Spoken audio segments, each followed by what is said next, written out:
Welcome back, everyone, to the third installment of It Starts with Mom, live from Tennessee. I'm Nikki Verdine, co-host of Good Morning Nashville here on ABC. And I just want to say thank you so much for joining us. Thank you for being here with us and for spending your day with us. A big shout out to our incredible panelists who are spending so much of their valuable time and sharing their knowledge with us. We are forever grateful. The truth is, being a mom is hard. Getting pregnant is hard. Being pregnant is hard. And then after having the baby, it gets even harder. And especially during a pandemic, it just doesn't get any easier. Well, we are here to talk about all of that and how you can make your life a little bit easier, getting some knowledge and some support from these incredible women. So I want to talk about all of our incredible panelists we have here today. I want to introduce Amy Green. She is a mom and founder and executive director of the Rooted Bridge and the owner and founder of Nashville Collaborative Counseling Center. Amy and her team work with women and their families to facilitate healing after trauma, support parents through loss and infertility, and ensure that parents have children and their children have a team collaborating with them in care during pregnancy and well into parenthood. Welcome, Amy. Also joining us today is Dr. Kimberly White Etheridge, who has a strong interest in prenatal and perinatal health outcomes, disparities, and health equality, especially as they relate to infant mortality and child well-being. In 2015, Dr. White was recruited to assist in the development of the Meharry School of Public Health. She now oversees the Master of Science in Public Health program and works as an assistant professor in the Division of Public Health, as well as an assistant clinical professor in the Department of Pediatrics. Not only that, but she holds a dual faculty appointments in the School of Graduate Studies and Research, as well as the School of Medicine. Wow, Dr. Kim, thank you for being here with us. Our third panelist is Kristen Brust. Kristen is a writer, a podcaster, and a full-time stay-at-home mama. She provides a safe place to discuss all seasons, all reasons of being a mom, being a stay-at-home mom, and of doing it all, and of having 5,000 jobs. She provides a safe place to discuss all of these on her weekly podcast in Kristen We Brust. Kristen spends her day soaking up the sweet chaos of her two babies, Love and Legend. Her heart for all things mama became a main mission after losing her second baby to miscarriage. Kristen aims to support women in all seasons, but specifically those learning to navigate parenthood with her motto, "It takes a village to raise a mama." Kristen, thanks for being here. Our fourth and final panelist is Camille Fischel. She is the Director of Perinatal Services for Baptist Women's Hospital in Memphis. Camille is dedicated and she is the leader of a busy nursing service line. Her departments of responsibility include labor and delivery unit, antepartum unit, postpartum unit, and newborn nursery, accounting for 6,100 live births annually. Camille, thank you for being here with us. You guys are all such incredible women from such diverse backgrounds. I'm so impressed and I can't wait to hear from all of you. So let's get started. Dr. Kim, I would really like to start with you. And I would like for you to explain to us what is the postpartum period, because for me, we seem to limit it. It's, oh, you're in postpartum for 2 weeks, you're in it for 6 weeks, but truly it can go a lot longer than that, and it should, and we should care for ourselves a lot longer. I want you to talk about that, and I want you to talk about what policies can support women during this postpartum period.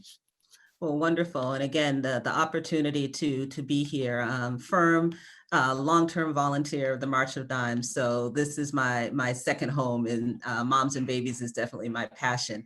So on paper, by definition, the postpartum period is considered to be the 6 weeks after delivery. But as I like to tell my patients is that the patients and the babies don't read the book that says it stops at 6 weeks, which means it's really an ongoing process as far as the recovery of the get my body back, as we say, as well as the bonding and getting used to having a new baby. But officially, from the medical definition, it is the 6 weeks after delivery. When we think about some of the things that would really benefit moms in that postpartum period, one of the major ones is making sure that moms continue to have coverage for medical care. Postpartum period is a significant risk especially for African-American women, but for all women as far as looking at where we stand as a country in regards to maternal mortality, almost putting us at the rate of some third world countries when we think of how many of our moms are dying as a result of pregnancy. And so ensuring that women have comprehensive medical coverage during that postpartum period ensures that at least they have access to care that can be checked to see if there is something that is going on that needs to be checked and dealt with in order to put them at less risk. But now you notice I said at least to have access to care, but there's much more to that. One is, and I love the comment about it takes a village to raise a mom, because I have here, it takes a village to support a mom, which means that the wraparound services and policies that enable women to have multiple touch points is significant. Whether that means that universal home visiting can be added into the prenatal bundle so that every new mom can get a nurse or a social worker or a paraprofessional home visitor just to say, I'm checking on you. I care, want to know how you're doing. What questions do you have? What resources do you have? What resources do you need to make sure that you are doing well and the baby's doing well? So a universal home visiting protocol I think is essential. Also, the idea of making sure that in those touch points are very specific screenings for postpartum depression. Mental health in this country has taken a backseat for far too long. And just like for a lot of women or a lot of physicians that work in OB, we have to, and I'm in peds, but realize that the uterus is part of the body. You can't just treat a uterus. You can't just treat a body without realizing there's a head attached to it, which means that we have to deal with the mental health and the mental wellness of women. And realizing when postpartum depression, which is, people say the baby blues, it's a real thing. It is a real thing that is identified, and women get the help and the services that they need. So policies that support programs that will address postpartum depression, that will address universal home visiting, that will address making sure that women continue to have health coverage, and also policies that support community organizations that continue education for moms with young babies in a way that will, again, create that village of support, camaraderie, and just having a sister mama that is going through the same thing. Women who are not isolated. Women are gatherers. We come from a history of working together as women. And to be able to put that back into place is something that will really help postpartum women do best. And one of the easiest ways to do that also is through the group prenatal care and group pediatric care, which allows you to have that cohort of people that you continue with. All of these things just create the atmosphere of you're not doing this alone. And if you're not doing it alone and you understand what the red flags are, then we're more likely to see those healthy babies celebrating their first birthday with their mothers, which is essential.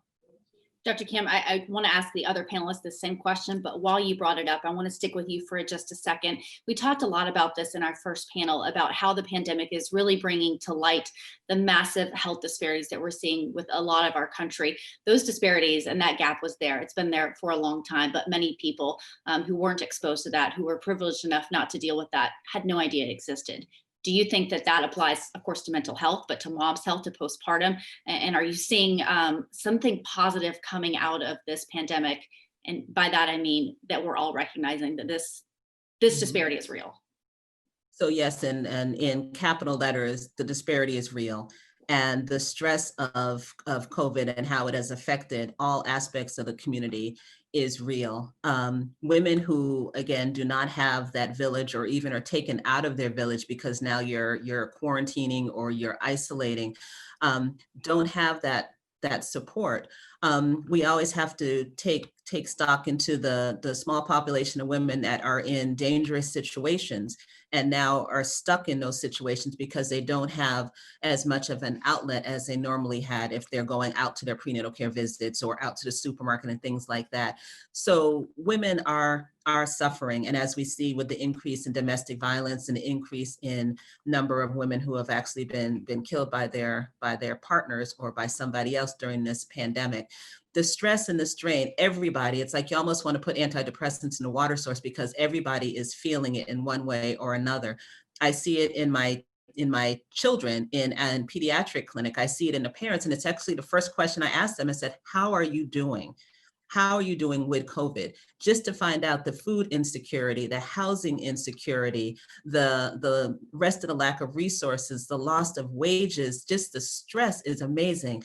And as we know, stress is a major risk factor for poor birth outcomes for women. So anyone that was on the edge in the first place has really just been pushed off the cliff when it comes to issues of what the pandemic has done to us. I think we've done a okay job with trying to increase that net to catch the women as they're falling, but there is so much more that we could be doing. The one positive thing I'll say is normalizing group, Zoom. I mean, I live on Zoom now, but if you can't be with somebody, if you can at least interact on screen with a group of women or a group of moms, it offers a little something. Families are doing it. We're doing it in virtual group prenatal care and group pediatric care at Meharry, and it's just a way to keep building the community. So we look for the silver linings in there. Is that now that this virtual world has been normalized, we can continue to use it, but we have to be cognizant that the pandemic is real. Thank you for that. I want to talk to Kristen now, and I want you to share your postpartum experience with us. Well, so I have two kids, and with Love, my oldest, was 2016 when I had her. 34-year-old woman, had just hung up my career. I worked for a label here in Nashville, fell for a country artist, and the rest is history. So when we had our daughter, we had her January 5th, and then January 11th, my husband headed out on tour for over 260 days that year. And we had no support here. No family here, no nannies. I mean, his career just started taking off. So while he is living his big dream, I'm also living a dream I waited for my entire life, but under much different circumstances, including mine didn't come with wine and people waiting on me and, people getting a dressing room ready for me or a cheese tray. So it just became a pretty heavy chapter, and everything I kept reading was talking about not connecting with your baby. And that wasn't my problem. Our little girl's name is Love. We're both Capricorns, very headstrong kind of folks. And I was obsessed with her. That wasn't the issue. And so I was so confused. I thought something was wrong with me. So just lack of support. My hindsight therapist likes to call it the perfect storm. But we literally had a snowstorm that January. There was no Instacart yet. We've made leaps and bounds now, and like the availability of just getting groceries that you love. Thankfully, I did have a sweet neighbor who threw on a cape and would grocery shop on my behalf, leave things at my door, which was really like life-saving for me. But without the family support, no nannies in place, you're just very overwhelmed. I felt fortunate that the mothering came very naturally to me. The breastfeeding did not, so that did not help. That added to the postpartum anxiety and the depression. I later did find out that postpartum anxiety is a real thing. And so me wanting everyone to not only be in our house, but be in our bed and checking everyone's heartbeats every 5 minutes was really like a real life thing. So it was a really big mess. Also blessed in the fact that I have a very strong, brilliant OB. And when I would check back with her, she started to sense the depression piece, I think, a little bit, and in a really sweet and gentle way, kind of encouraged me to see a therapist who was incredible. But at the time, we did not have the resources to pay $125 for 50 minutes so that I could tell this woman that I was struggling, and also didn't know what to do with my baby in the 50 minutes to even get to her. So that's kind of where my heart and passion comes in with this. This is where Amy Green and I have linked up, where I feel an immense importance to be an advocate for new moms, to help link them to resources, to help link them to ideas. I'm listening to Dr. Kim speak, and I'm hearing like someone that would have come to my house to check in on me would have made 100% difference from my postpartum experience. I learned a ton from that one. And so my postpartum experience with our son was incredibly different. The community around me, the way I prepped myself. But as a new mom, a first-time mom, you don't know those things. And there's no way to really lean into what you need because you don't know what you need. And then sometimes what you need changes every 5 minutes. 1 minute's a shampoo, the next minute's hot food, could be a nap. It didn't matter. For a lot of times it was ice packs for my breast because breastfeeding was horrible for me. And I needed all the support. And I will say it was probably, I call it ironically lonely because I was never alone because I had our little girl attached to me, but it was an ironically lonely season for me. And just a 180 from the life I had been living. I had been traveling and hung that up too. So I think there's so much that goes into when a woman becomes a mom. I'm not saying this because I am a stay-at-home mom, but there is a massive adjustment too in motherhood, period. And then when you've taken degrees and hard work and resumes and a title that you've kind of like placed on yourself and become part of, and then you hang that up and you become mom, it's like there's this really strange period. I call it the foreign exchange student period with an infant, where you don't know if they like you, you're not sure if they understand you, it's like there's this big language gap other than just I'm obsessed with you and I want to hold you. But it's a little unfulfilling in the communication piece and just feeling like a person when you're the only adult at home. So it was pretty rough. Kristen, I want to talk about something you said that really struck a chord with me. Two things. When you said ironically lonely, I felt that. And I think a lot of moms do, because whether you're surrounded by one kid or 10, you're not alone. You got a bunch of little ones all around you, but your heart might be alone. And it's a weird feeling because you feel selfish and you feel, why do I feel this way? I have these perfect angels beside me. I should be grateful. So many women all over the world want this and can't have this. Why do I feel this way? And then you feel guilty. What do you feel helps you get out of that little path and into the right way? I just remember our humanness. I think women are incredible. I have a really high opinion of our gender in general. I think we're like superheroes, more so now that I've been on the motherhood side of things. But I really think it is a grace and humanness thing. You just have to realize that the work that you're doing is the most beautiful, important, thankless work sometimes. And I tease all the time that I feel like I work for the Kardashians for free here, but literally my little toddlers, I mean, people are just running me all day. And then there is guilt associated with it, especially when I have one of my dearest best friends still unable to have her own children and just did surrogacy and now has this beautiful baby, and it's incredible. But I've thought of her every second of every day when it came to pregnancy and postpartum, because I thought, well, who am I to be sad when there's people that would pay all their money to have this, that would pay all their money to feel ironically lonely. But I think what it comes down to is staying in your own story, in your own walls, and in your own feelings for a minute, and allowing yourself the grace to just feel what you feel, because attaching the judgment to feelings is what gets all of us in trouble. And it's okay to feel alone, because honestly, it is lonely sometimes. And the guilt to that is really not fair. It's like, adding gas to the fire. And when you're already on fire, that's the last thing you need. And on top of that, trying to breastfeed. I'll never forget when I first had my daughter and she came home from the hospital and people were telling me, oh, it's a mind melt, get ready. And I'm like, what? It's not, what? Come on, just put the baby on the boob. My mom did it. Your mom did it. All moms do it. And I think that was really a kick to the gut for me, not being able to do it. I had a baby in the NICU, so she could not breastfeed. So my journey was a bit different, but I've talked to several other moms and that really hit them. And it sounds like it did for you too. That was a big surprise for me. Oh, it was massively surprising. I had no birth plan other than get this baby out as healthy and as quickly as we can for both of us. I managed my expectation around all of that.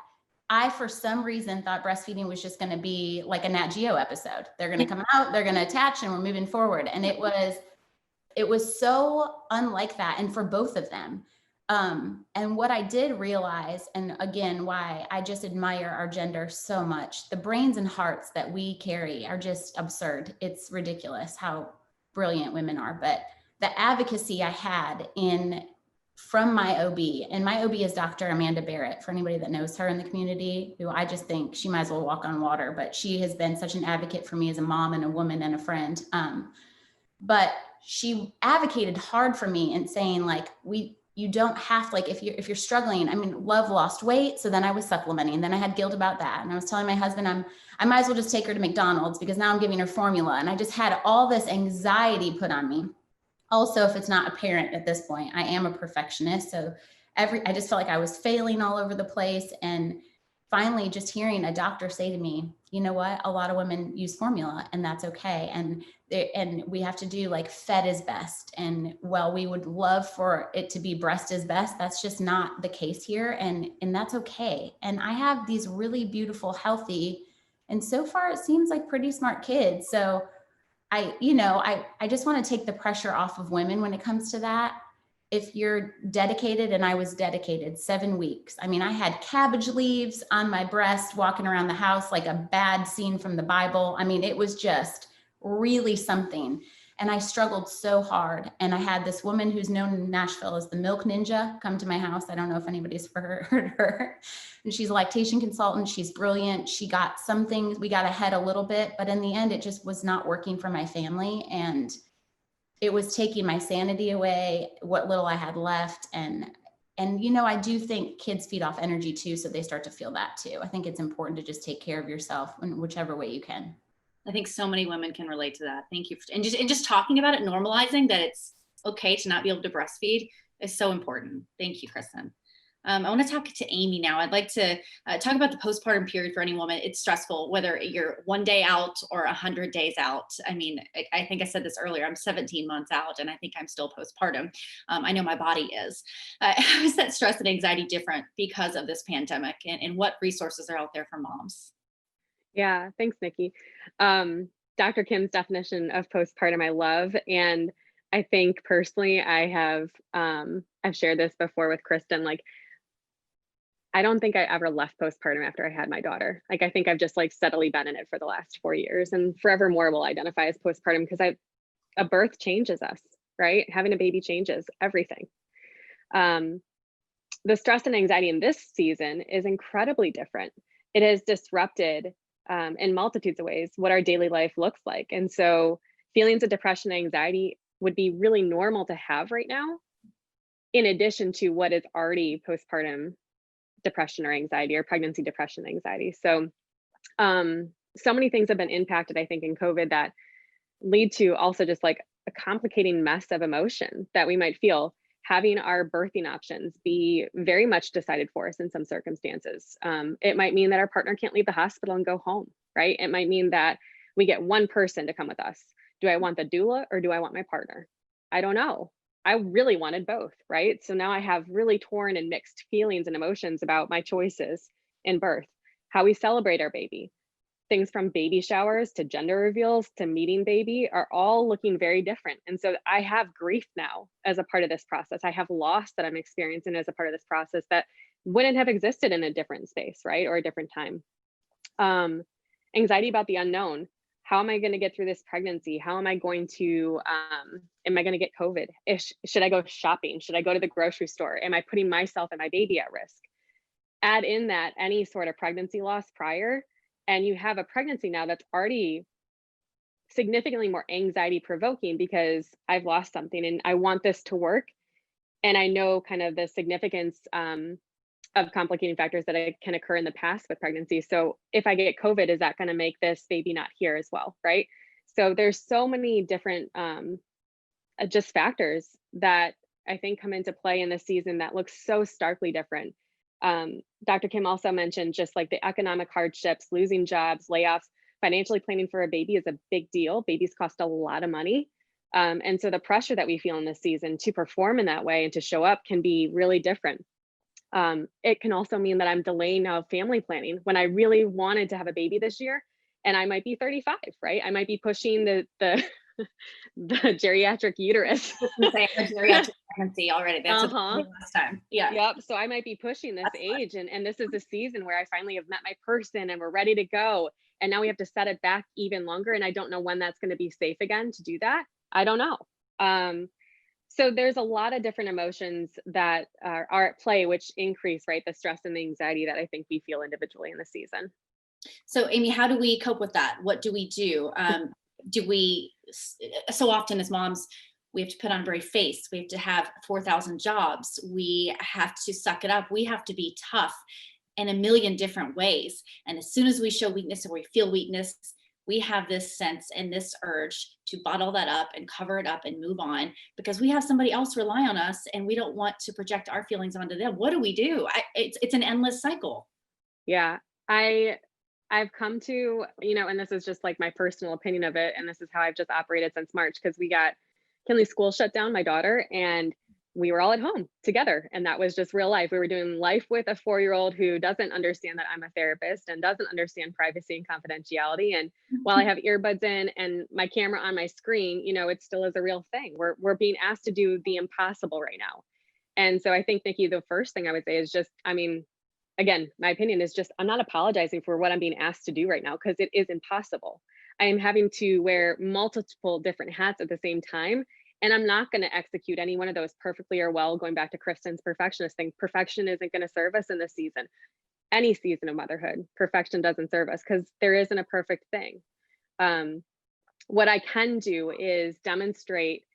I love talking with parents about demonstrating our own emotions in our homes. When we don't talk about emotions, then as adults become people who end up in therapy because we're like, I feel this thing, but I don't know how to name it, but it's totally affecting my life, right? And so then we sit in front of people as adults trying to figure out how to name those emotions and label them, and what to do with them. How do I cope with this? So when we start talking about our emotions and share our emotions in our home with our kids, then we create space for those emotions to exist. Our kids feel these emotions right now too, whether we name them or not. And so being able to say, mommy's feeling extra tired today, and so I might be more grumpy. Mommy is feeling stressed out because I'm being asked to do impossible things, and so mommy might be more on edge. Sorry that mommy just yelled. Mommy's having a hard day today, right? Like, normalize these emotions, take ownership and accountability for them, right? It doesn't mean that we can just be belligerent without accountability. We totally want to be responsible for our emotions, but we can also demonstrate the coping and resiliency that exists as well. And I think those are great opportunities to teach and practice.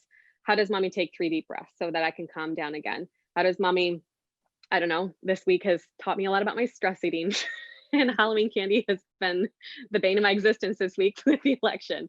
But like, mommy's going to take another Tootsie Roll. Is that okay, right? How do we make decisions around how we're coping? Using positive coping skills and coping skills that might be not negative, but like, I'm scrolling through Instagram because I'm avoiding because I need to right now, because that's just where my brain is at, right? So coping skills can look like a multitude of things. I think rallying our teams, our tribes, our villages around us, calling people, staying connected as a new mom is incredibly important. That could be, again, via phone. That could be scheduling walks and going to the park with friends so that we can at least be outdoors, but we're still connecting.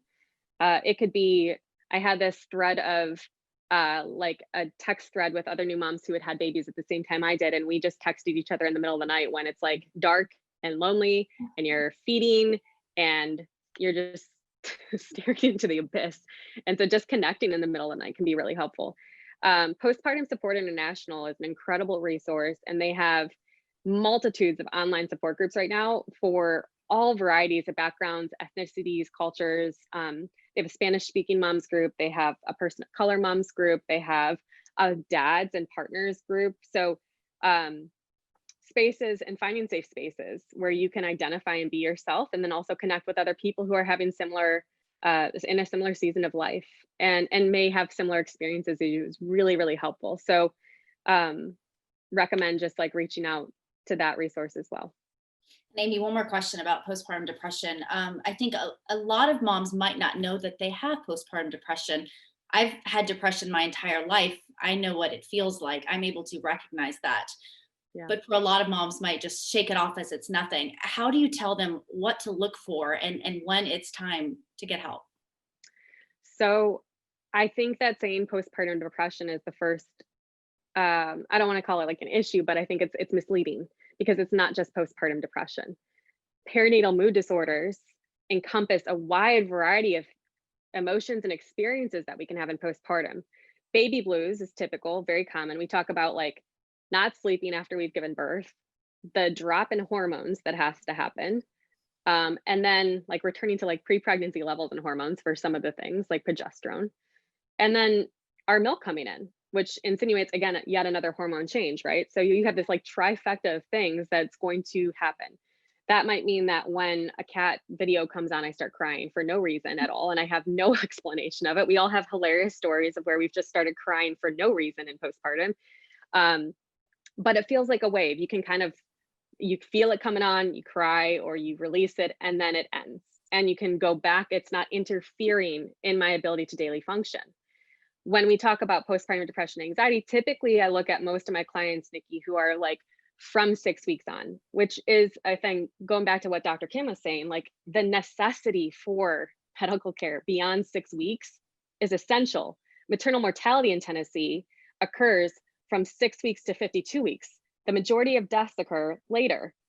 And a significant number of those include mental health and substance abuse. And so being able to have ongoing support beyond just OB care is absolutely essential to preventing and addressing perinatal mood disorders that do present.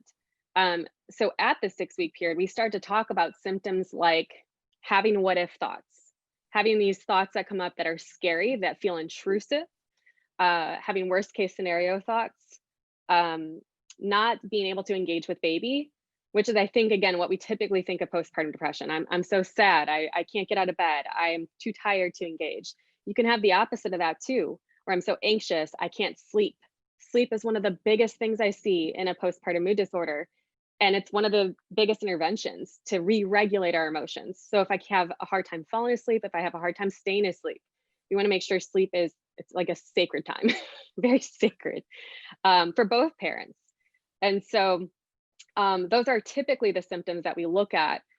And when those interrupt our ability to function with whatever is required of us from day to day, whether I can't go to work and function, I can't take care of baby and function, I can't have a partnership because we're just arguing all the time and I have big postpartum rage, which is a thing, right? Then it's time to call in and ask for support. And I would argue that just setting up a therapist anyways, because it is such a big change and we are so deserving of the time to process and just make meaning of that, even if it's a session. But being connected with a therapist can be incredibly helpful because then if those symptoms present, you're already prepared to make that phone call and locked in with somebody who you trust to start addressing that and getting the right resources in front of you. Nikki, I can't tell you how often I have heard women say that they have regretted not asking for support sooner because they feel like they have lost time with their baby early on because they felt so anxious or sad. And that, whenever I hear that, my heart always breaks because I just want to advocate for women and reduce the barriers and the stigma that exist around mental health. This is a season where we all need help and support. You shouldn't be a hero in this. No. We need to be able to really ask for help. And I think our culture just doesn't naturally lend itself, especially as women, like to be successful women. Kristen was incredibly successful. Dr. Kim's very successful, right? Camille's very successful. Like to be successful as women, we're taught to push through, to show up, suck it up, totally suck it up. Don't be emotional because then God, I have lots of things to say about that. We're just going to rein that in. No, let it go. Let it go. Yeah, like we're taught to just perform like a man, kind of, right? Like there's patriarchal attitude around that. And none of those things serve us in motherhood. We have to be intuitive, we have to be flexible, we have to be adaptable, we have to identify how we're feeling so that we can regulate ourselves and then regulate baby, right? And so all of these features that have totally taught us to be successful in life are actually kind of the antithesis of what we need in postpartum. And so there is this cultural kind of shift in who we are and how we function that we also need to just wrestle with and figure out a new way of being with. So yeah. It was great. Yeah, I think one of the things you said that really stuck out to me is that postpartum depression and anxiety or whatever you're feeling looks different on everyone. Thank you, Amy. Everyone, yeah.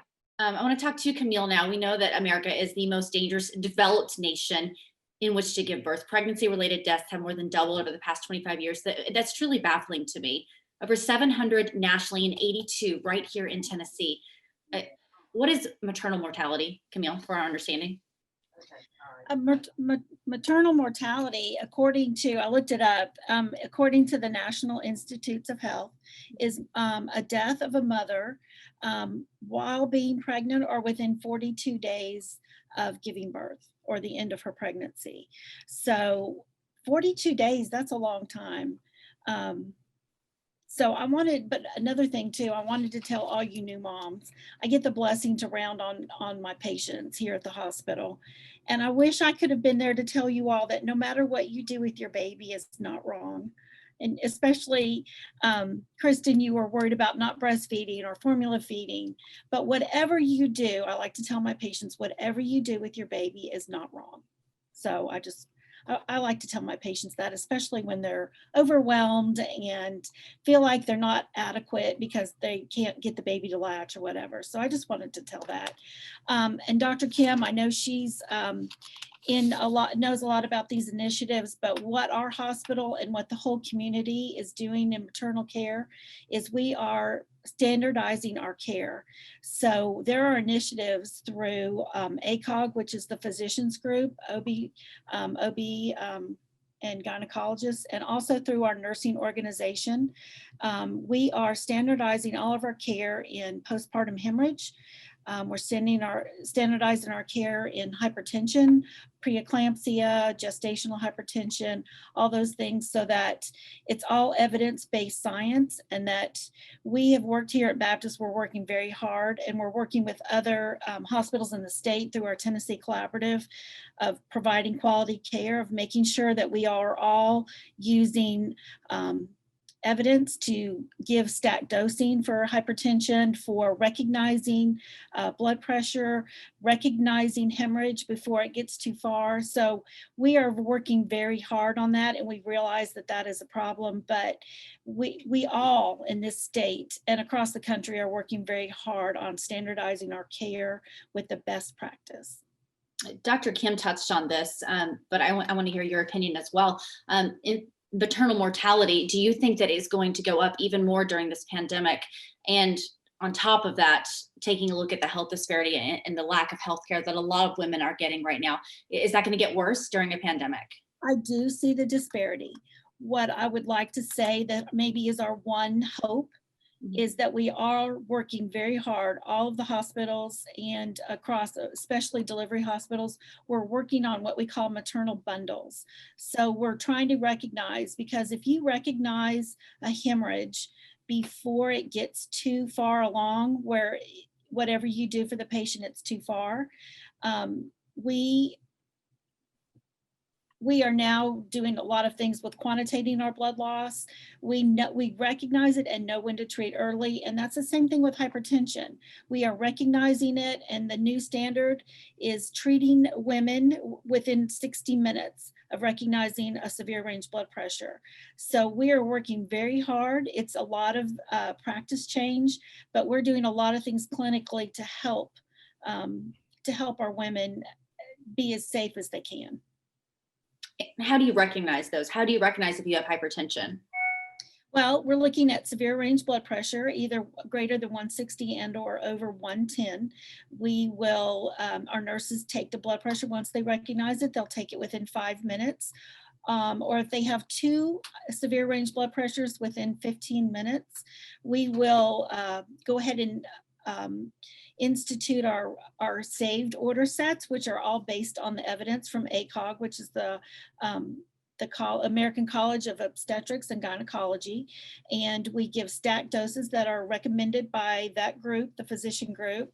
And we will call a physician, start the IV. We know what lab work we're going to go ahead and give. And go ahead and do, and we'll call the physician and we'll get her started within 60 minutes. So that, and also lab work, recognizing anything that can lead on into preeclampsia or eclampsia. So I think we have been doing this initiative for about 1.5 years, and we've made great strides on recognizing and treating within 60 minutes. I think recognition is the biggest thing, especially with hemorrhage too. Camille, thank you. Dr. Kim, are there more moms who are at risk for maternal death in the postpartum period? And if so, why are they more at risk, and where does Tennessee stand nationally? Tennessee, unfortunately, we're not where we'd want to be. Okay, Tennessee should be, I think all of our goal would be for Tennessee to be the best and the safest place to have and to raise a family. And we still have some work to do before we get there. We know we have the disparities, and we're still looking at some of the research around maternal mortality, especially about why African-American women are at such increased risk for blood clots and for other hematological reasons that are behind the postpartum death.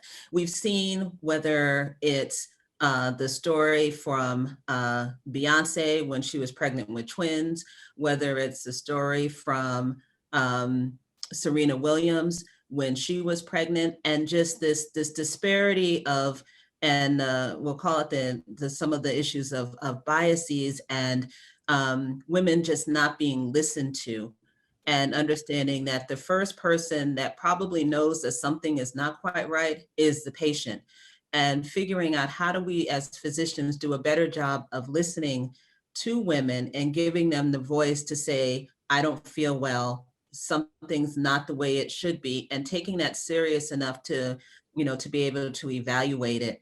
Until we start doing that, we are stuck with just looking at the, at the lab values and everything. And what Camille mentioned, the standardization is so wonderful to see that going, and it'll save so many lives.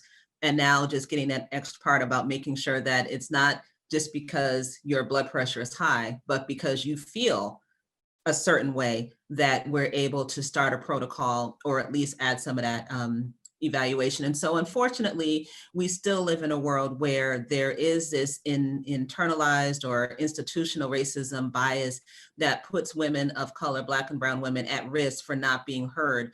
And when they're not heard, then they're at risk of severe outcomes and increased risk of death.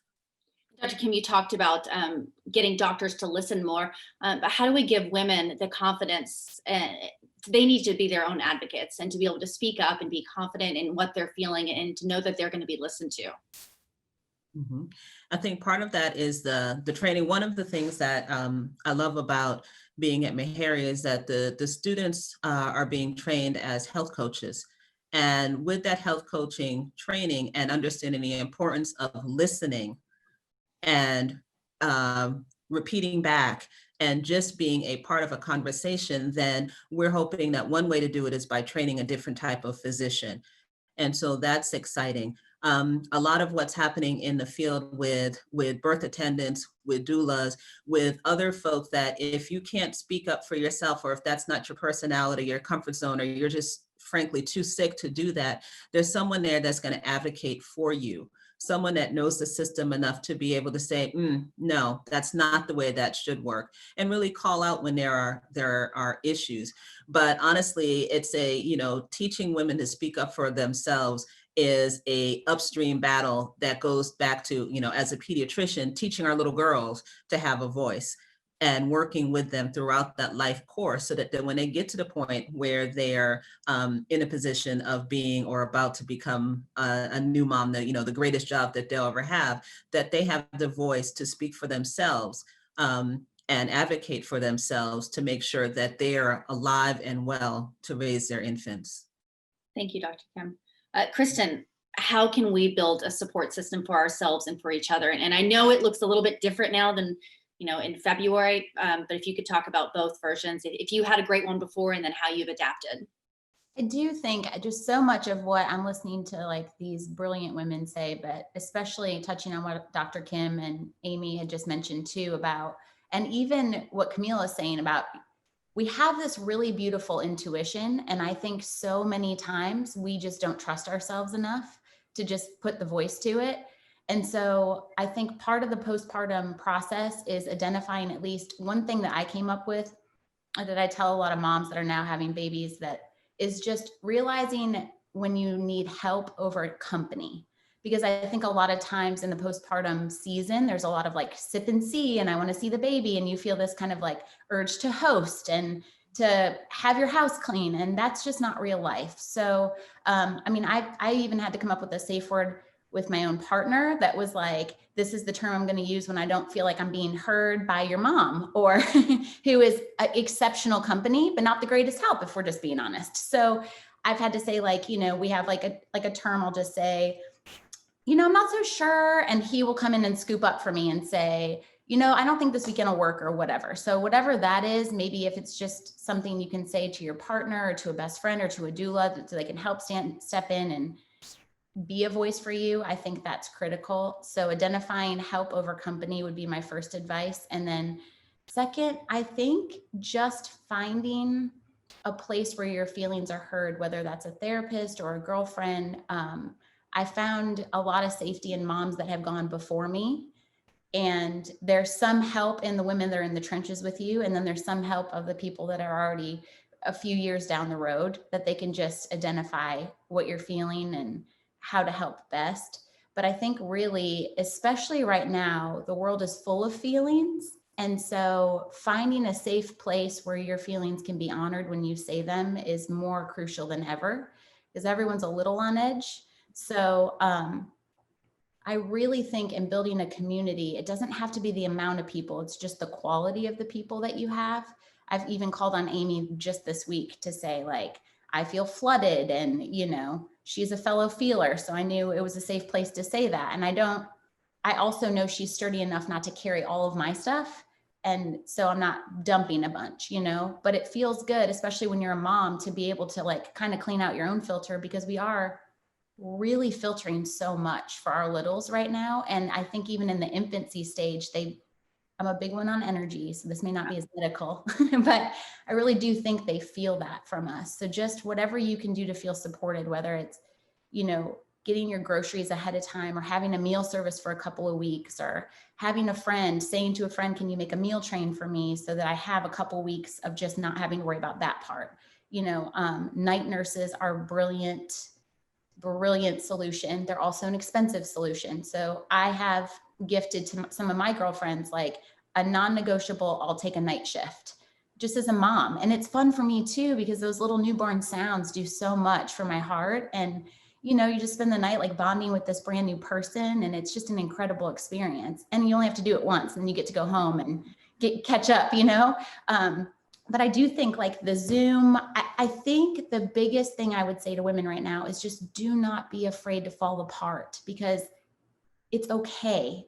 The weight of the world is heavy. Motherhood is heavy. Being a woman with a voice is heavy. I mean, none of that has been easy lifting all along. So now I would say, like, get on a Zoom. Doesn't matter if your baby cries while you're on a Zoom. It doesn't matter if you drink a glass of wine while you're on the Zoom. Just face-to-face connection, being at a park if you can, like Amy said, just the feeling any of that. It could be 10 minutes or it could be an hour. It's just incredible what it does to our pattern, breaking up our pattern when we feel some sense of community, some sense of life outside of our walls for a minute. I kind of want to add to something you said, because and Amy too, because everyone's postpartum journey is different, right? Everyone's feelings are different. Everyone's version of depression is different. And you talked about reaching out to someone. And from my personal experience, I found comfort in reaching out to someone who had been through a similar journey for me. All of my friends had perfectly healthy babies. They got their baby laid on their chest when they had them.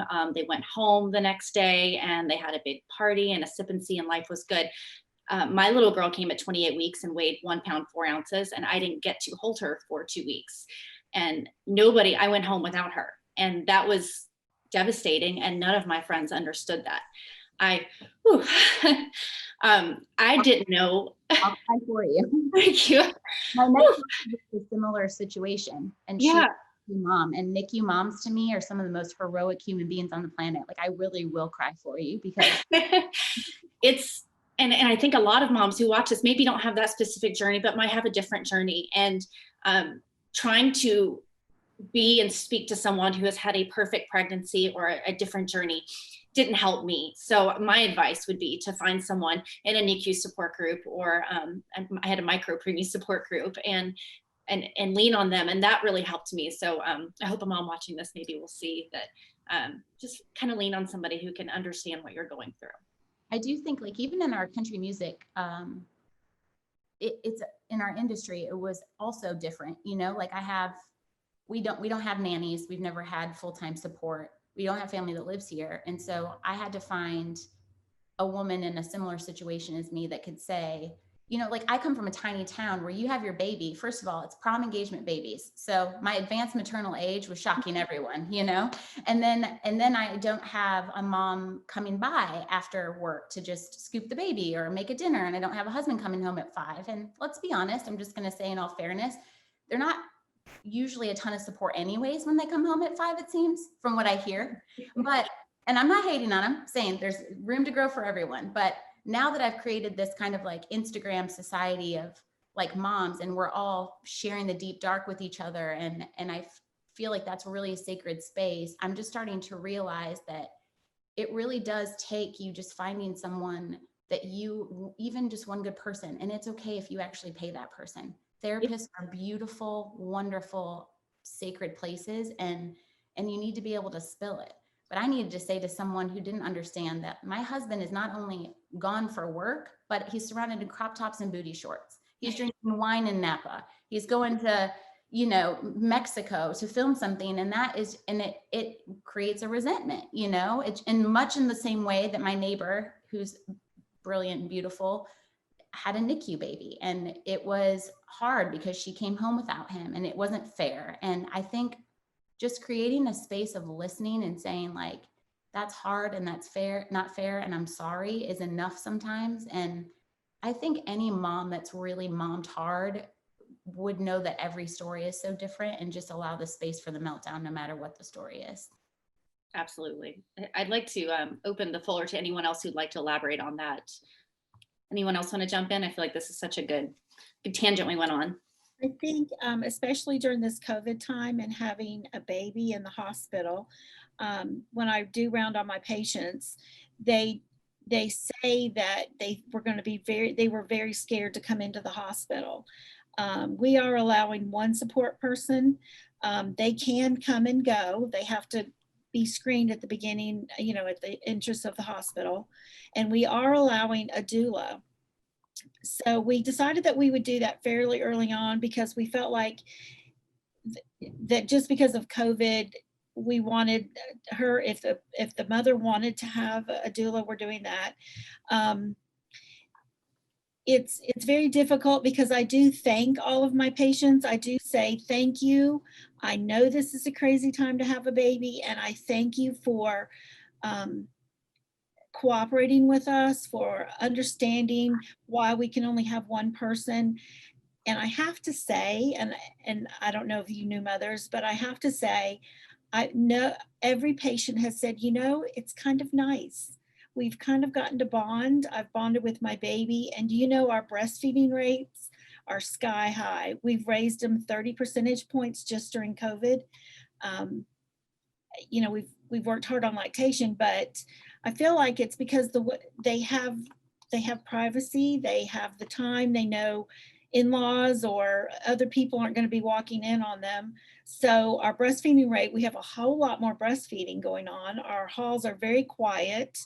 I've only had one patient say to me, it is what it is. So I have to say that our patients, they say they like it. I don't know. What do you guys think about you new moms? Would you have liked it, or would that have been different? I think it depends on the family system, right? So there's some moms that I've worked with and our clients have come home and they've been super sad about not being able to share baby with grandma or grandpa.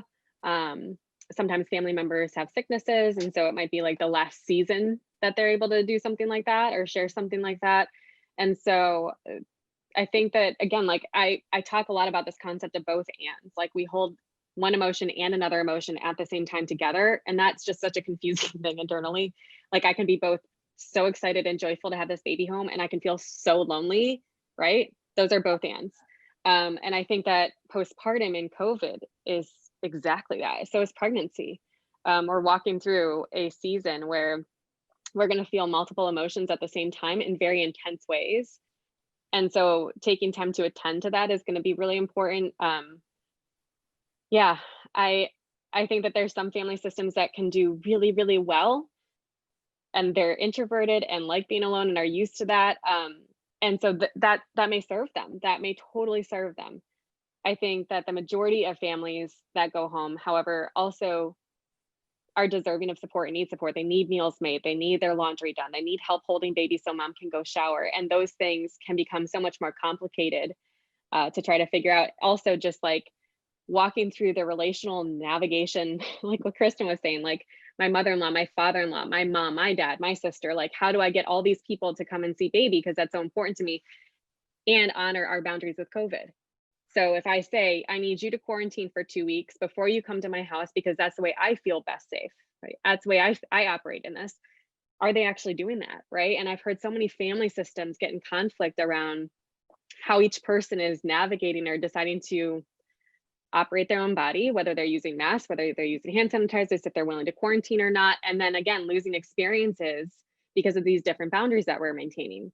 So again, that's where a therapist can be just so incredible for support to talk through the, how do I navigate this conflict? How do I ask for my boundary and hold my boundary and then grieve my boundary if somebody doesn't honor it, right? Or talk through what it looks like when someone's angry at the boundary I set. And then I feel bad because I don't want to make grandma angry, but this is also what I need to feel safe right now. And that's an okay thing to ask for. It's presented a lot of challenges. Kristen was talking about like friends bringing meals over is an incredible way to be a support. I talk about setting up a cooler on our porch so that there doesn't have to be any contact, and setting the food in the cooler. We don't have to say hi. We don't just like drop off and leave, drive by food drop off. And that can be a great way to love on each other during this time. Again, like getting out of the four corners of your house is such a sanity saver once a day, even if it's just taking yourself out and going on a walk. But just changing the room and changing the space that you're in can be such a mental health game changer in your day.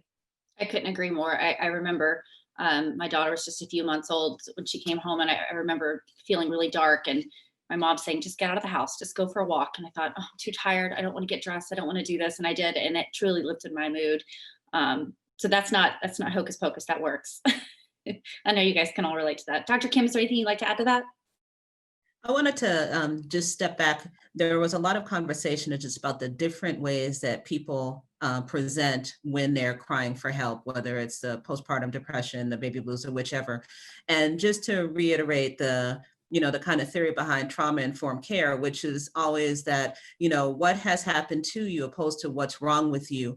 And really emphasizing the point that if you're sad or depressed or, not bonding with your baby, it's not a character flaw. It's what has happened to you in your past that might need to be addressed or identified that can help you move forward. And so far too often, either as providers or onlookers, we tend to do a lot of blaming the victim. Oh, well, she's back there acting a fool. All of these things that then, set in place all of these biases that really can interrupt the postpartum period, the postpartum support, and the postpartum response, to what is happening in the hospital and what's out of the hospital. So, one of my favorite T-shirts, I saw someone that said, be a good human. Be a good human. The best thing that a pregnant or postpartum woman needs is a bunch of good humans that will listen, not judge, and will realize that, if I react in a way that may not be the way that you would react, I'm not you. And it's okay. That doesn't mean I'm a bad person. It just means I'm a different person. And we really have to be more willing to accept people for who they are and how they react to different things, because we don't know what's behind that. And if we're really going to start listening to women, we have to listen to them in their space, not in the interpretation in our space. And our tolerance for stress right now is so less than what it normally would be. And so our ability to react and respond, in addition to, right. And I think, gosh, in Nashville, I've talked so much about, like, we had a tornado and then COVID started, and we have multiple racial traumas occurring, then racial tension and conflict, then a really stressful presidential election with, again, more conflict. We have all of that going on in the midst of a pandemic and carry our own trauma narratives into that. So honoring each other. Kristen said grace, just like grace for being human and what is your experience. And if you don't have a lot of tolerance right now, and if your reactivity time is like that, that's also okay. And how do I get support for that? Right? Like, how do we honor that and then say, and I want to be a little bit more resilient or get a little bit more space to breathe before I just, blow up or become anxious. And there's really, really good tools out there for that. Therapy works, medication works. There's really good tools in place to support this season. one last question for everyone. I'm going to go down the line. Amy, since we have you up right now, what one piece of advice would you have for women when they get home? What one piece of advice would you have for anyone postpartum, new moms, anything?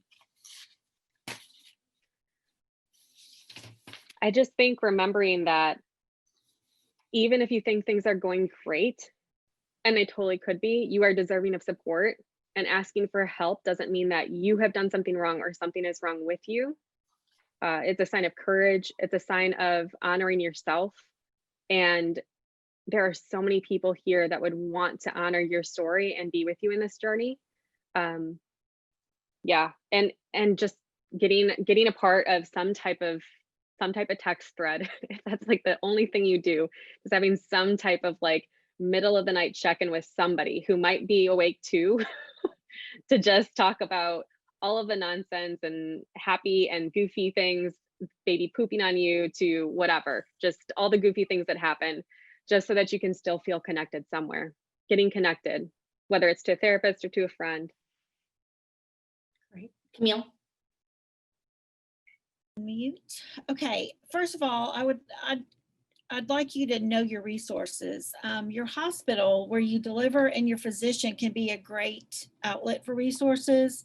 At my hospital, for example, we have a group called Rattled. It's all for women with postpartum blues, depression. They're now meeting virtually. So the nurses kept it up. We also have lactation classes that are virtual now. We have prenatal classes that are virtual. Another thing that we do is beautiful bundles. It's a way for moms and babies to get together with nurses. Some of them are NICU nurses, some of them are mother baby nurses, some of them are nurse educators. And we used to have a very robust group, but now they're doing it all virtually. So again, you know, the connections that you were trying to establish with a Rattled group, with beautiful bundles, with all the things that you could use for your resources, are now all virtual. So that is very different. But know your resources. Another thing that we try to explain to our moms, especially our COVID positive moms taking home a baby, we give them all the guidelines, because we do follow CDC guidelines for caring for your newborn if you are COVID positive. So use the CDC website. That's exactly what our hospital uses for how we're treating our patients in the hospital. And also it gives you a great guide for what to do with your baby at home. Even though with COVID, we are encouraging breastfeeding, wearing a mask, washing your hands. So we want, even with this, we want our mothers to feel that they are valued and that there are resources still amidst this COVID outbreak. And then I just want to throw in a little high five to my nurses and all nurses across the state. We are trying very hard to take care of our women among this and wearing all the PPE. But we are trying very hard. We're very cognizant of that this is a very different time for everyone.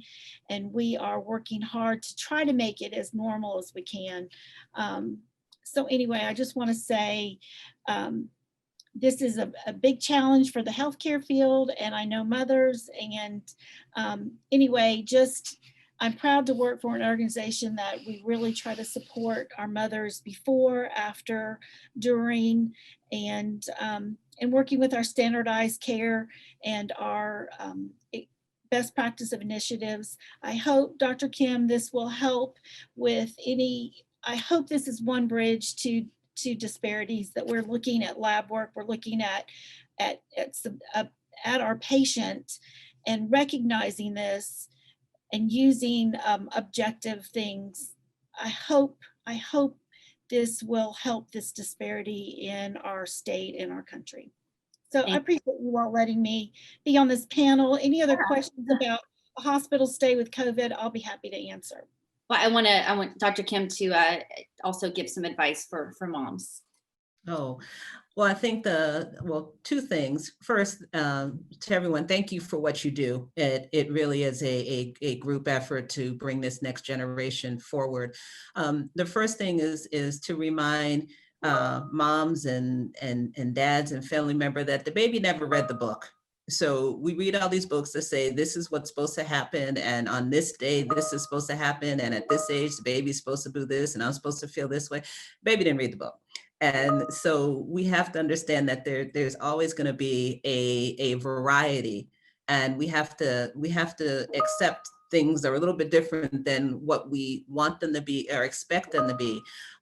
This is even more important, as was mentioned, when we have our moms that go home without their babies, our NICU babies. We have our moms that deliver a special healthcare baby. That all of these are still the beautiful experiences that they can be, as long as we're not so busy trying to hold ourselves to a standard that's written in a book that says this is the way it's supposed to be. And the other thing, so giving ourselves grace. And the other is understanding that we survive being part of a whole, not necessarily just as an individual. So for all women to identify their village, to figure out who's in their tribe, to know who's around them, who's their support system, who can you call at 2:00 in the morning when the baby's driving you crazy and you can't sleep.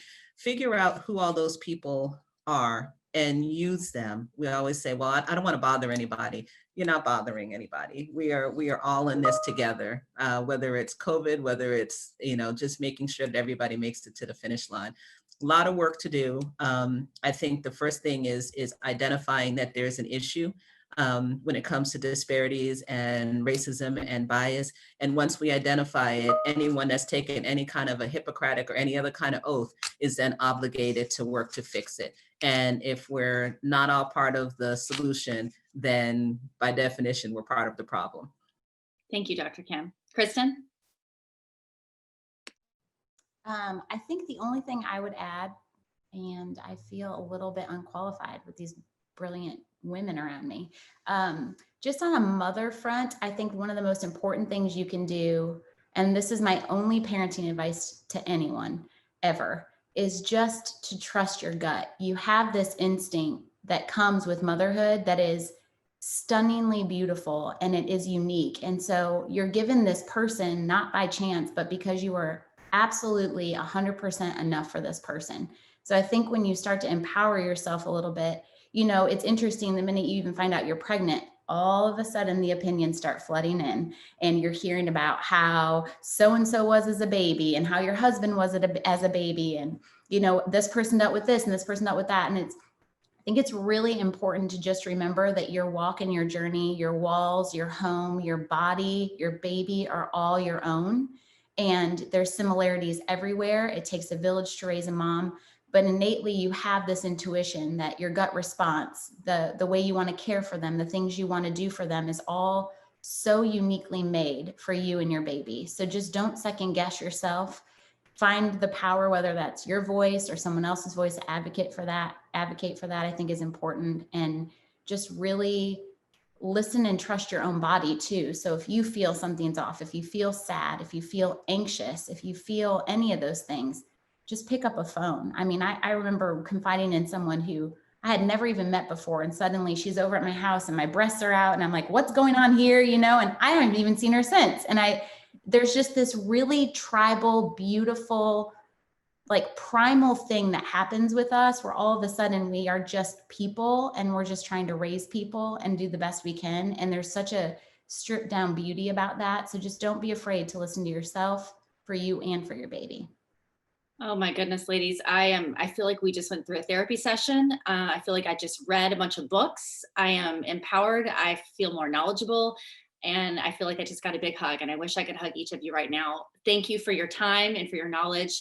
This was incredible. I want to echo what everyone says, and just to trust your gut and to reach out to someone for help, whether it be a friend, a stranger, or a therapist. As Amy said, it's okay to pay for that help. There is no shame in that.